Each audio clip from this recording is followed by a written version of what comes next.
Hey, how's it going, everyone?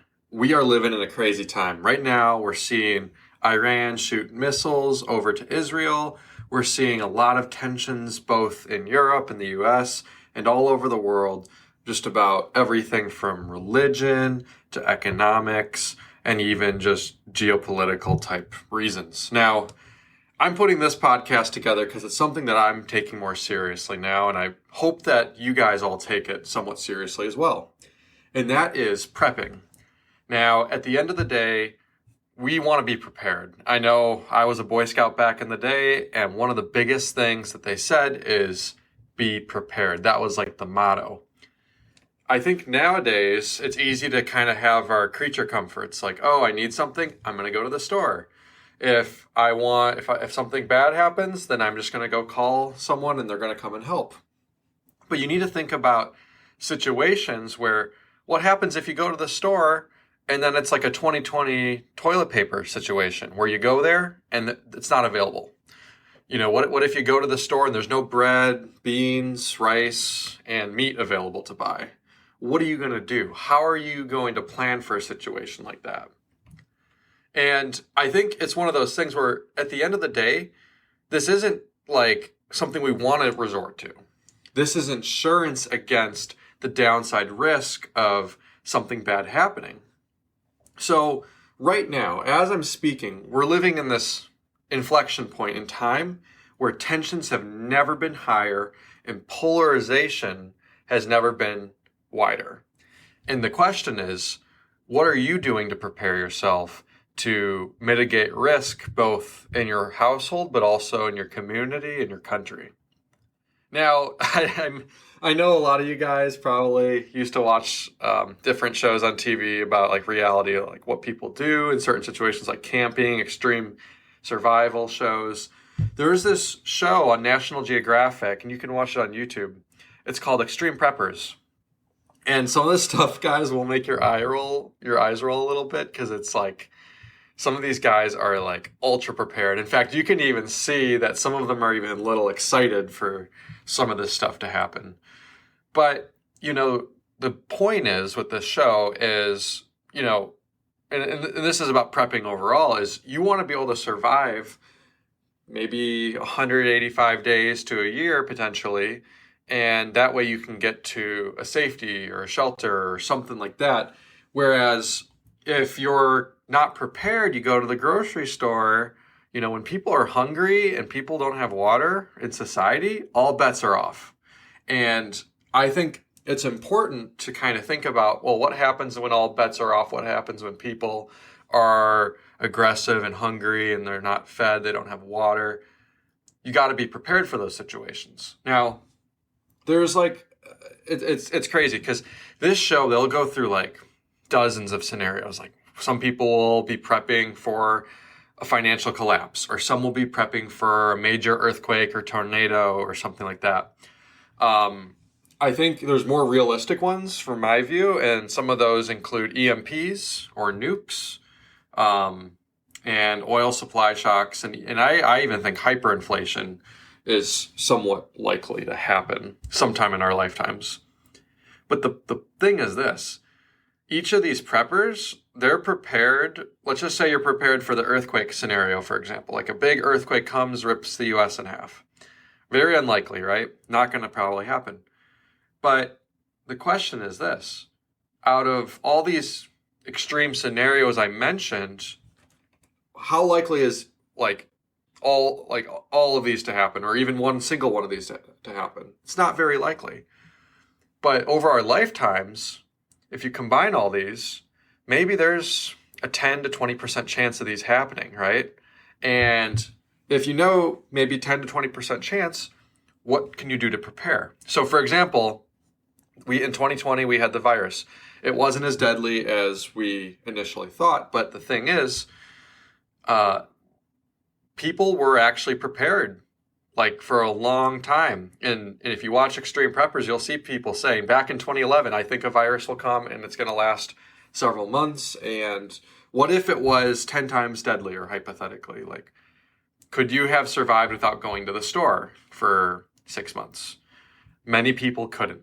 Now, what I want to do is kind of talk about like the worst case scenario is like base case here. Base case. If you're prepared and you're prepping, at least you have food, water, supplies when you need it. And let's say it doesn't ever happen. You know, you're crazy, right? It doesn't the apocalypse never happens. Well, then guess what? Now you have water, food, and other things that you can use when you go camping, or when it's about to go bad, you have food to eat. So it's not like it goes to waste. It's just you're going to have to consume it before it goes bad. And I think it's good to have that level of foresight.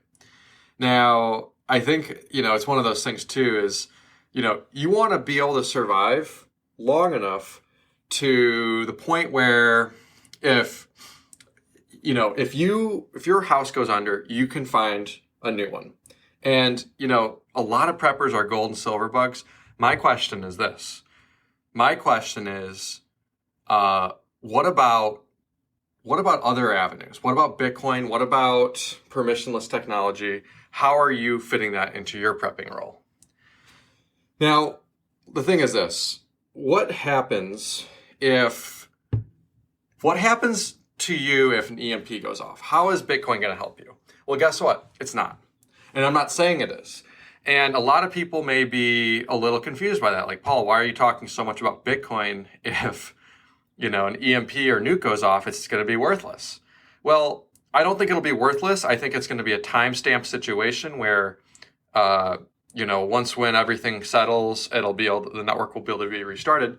But that's why you need ammo, land, you need precious metals, you need other things, food, you need lots of food, lots of water, a community, and you need a strong sense of family as well.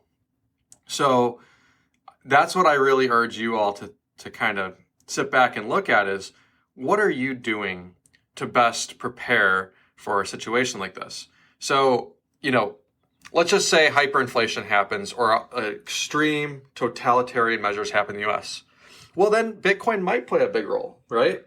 If big totalitarian measures happen in the United States, you can memorize 12 words and leave the country. Or you could survive hyperinflation if the government prints money like crazy. So Bitcoin doesn't prevent every catastrophe, but it can help you hedge yourself against certain ones, right? It's not the cure to everything, but it's a cure to many of the bad things that could happen. Now, the thing is this. I think when hyperinflation happens, there's a lot of, you want to be able to hedge your bets on the insolvency of the United States.